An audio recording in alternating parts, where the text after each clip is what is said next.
guys, welcome back to our channel The Chartered Loan, जिसमें हमने decide किया था कि we'll share with you all the study tips and tricks that will help you to navigate your CA journey without any obstacles.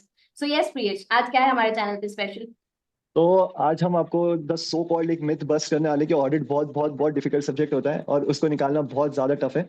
तो हम कुछ tips and tricks लेके आए हैं कि जिससे आपको डेफिनेटली इस एग्जाम में जो नवंबर 24 में होने वाला है आपका, उसमें आपको बहुत बहुत ज्यादा हेल्प मिलेगी to clear your audit in this attempt and with a very good marks. ठीक है। So but Priyesh, so what was your background for audit की कैसे आपने ऑडिट के बारे में पढ़ा and what was that? देखो, ऐसा था कि इंटर में ऑडिट से इंट्रोडक्शन हुआ सबसे पहले। मुझे 7 अटेम्प्ट लगे थे इंटर क्लियर करने में, जैसे मैंने पहले भी बताया था। तो 6 अटेम्प्ट तक क्या हो रहा था, मैं सिर्फ ऑडिट में फेल हो रहा था, इसलिए मेरा सेकंड ग्रुप नहीं हो रहा था। 7th में आई क्लियर और मैं पास हो गया ऑडिट में और सेकंड ग्रुप भी क्लियर हो गया। तो इसमें ऑडिट में ऐसा था मेरे। बट क्या तेरा टर्निंग पॉइंट क्या था? What was your turning point that कि आपने सडनली ऑडिट में you scored such an good number and अच्छा, क्लियर? तो 6 बार जब ऑडिट के कारण मैं रुका था, उसके बाद मैं थोड़ा परेशान था। तो मेरे प्रिंसिपल जो थे मेरी फर्म में, उन्होंने मुझे बुलाया, बिठाया कि प्रियेश क्या हो रहा है। तो उन्होंने मुझे बस एक बात बोली थी कि तूने इतनी बार ऑडिट पढ़ लिया कि तुझे पता है कि ऑडिट में क्या होता है।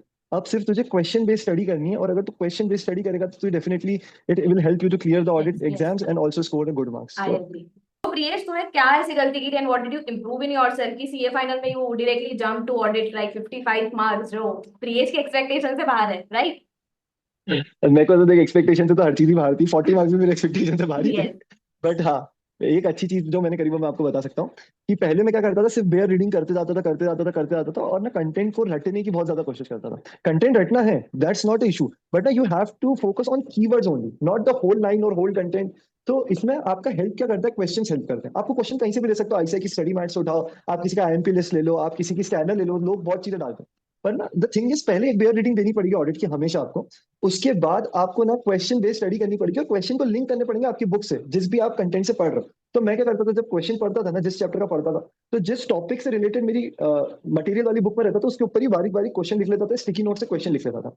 अब इससे फायदा क्या होता था कि अब मेरी एक बुक बन गई है जिसमें क्वेश्चन और आंसर विथ लिंकिंग, कि मेरे पास लिंक भी बैठ गई कि अच्छा हाँ, ये लिखा है कंटेंट तो इसके ऊपर ये क्वेश्चन बनता है, अगर ऐसा कुछ आएगा तो मैं ऐसा कुछ लिख के आऊंगा। तो वो लिंकिंग से ना विजुअलाइजेशन बहुत अच्छा हो जाता है आपका एग्जाम में, आपको याद आती चीज, अच्छा हाँ, ये लेफ्ट हैंड साइड वाले पेज पे ऐसा लिखा था या राइट हैंड साइड वाले पेज पे ऐसा लिखा था। तो उससे आपको काफी काफी हेल्प होगी। मेरे को फाइनल में मैंने ऑडिट के 3 अटेम्प्ट दिए और मैं तीनों में पास हुआ। ऑडिट में मैं एग्रीगेट का इशू रहा है, थर्ड अटेम्प्ट में भी ऑडिट ने मेरा एग्रीगेट बनाया है। 55 मार्क्स मेरे को सेल्फ स्टडी से आए, मैंने सेल्फ स्टडी करी है, और रुकैया ने भी सेल्फ स्टडी करी और उसने भी 60 लाई थी वो। तो सेल्फ स्टडी से ऑडिट आराम से निकल सकता है। और मैं आपको एक बात और बता दूं, हम दोनों ने भी आखिरी 20-25 दिन में पढ़ा था। ये वीडियो आपकी नवंबर 24 एग्जाम के लिए बहुत बहुत ज्यादा इंपॉर्टेंट है। अगर आप ये छोटी सी ट्रिक यूज कर लोगे तो आप ऑडिट डेफिनेटली बहुत अच्छे मार्क्स से क्लियर करोगे। Yes, and in continuation with तो दैट मैं ऐसा बोलना चाहूंगी कि ऑडिट में एक और चीज दैट मेरे को बहुत हेल्प की वाज निमोनिक्स, राइट? तो किसी भी चीज हम्म, को याद कर रहे हो, मतलब निमोनिक्स याद करोगे ना, then you will get through it, कि आपको निमोनिक्स याद आ जाएगा, आप सेंटेंस भी बना लोगे, and that mnemonic is your keyword, as Priya said कि keywords is more important.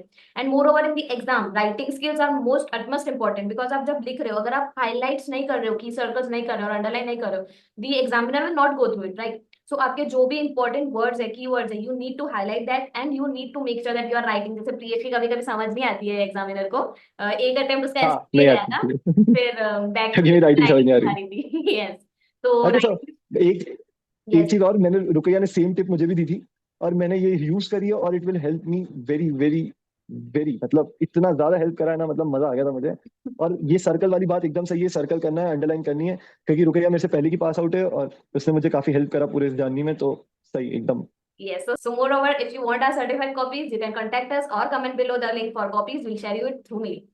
Any other tips, Priyesh? Concentrated रहना, एग्जाम में पैनिक नहीं करना है। ऑडिट का पेपर कभी, मतलब देख के तो कभी इजी नहीं लगता है, बट इजी होता है। ठीक है। तो कैसा भी पेपर आए, पहले अपने 40 मार्क्स ढूंढो, पहले अपने 40 मार्क्स ढूंढो, कुछ भी हो जाए, यही टिप है और कुछ भी नहीं है। एग्जाम में जितना शांत रह सको रहो। This video will be the short video, this is relevant for your November 24 exam and it will help you. So all the best for exams, tension मत लेना, सब अच्छा होगा। गो All the best. Go and For do more the such best. content, all the like, best. share, subscribe. Bye bye. Subscribe.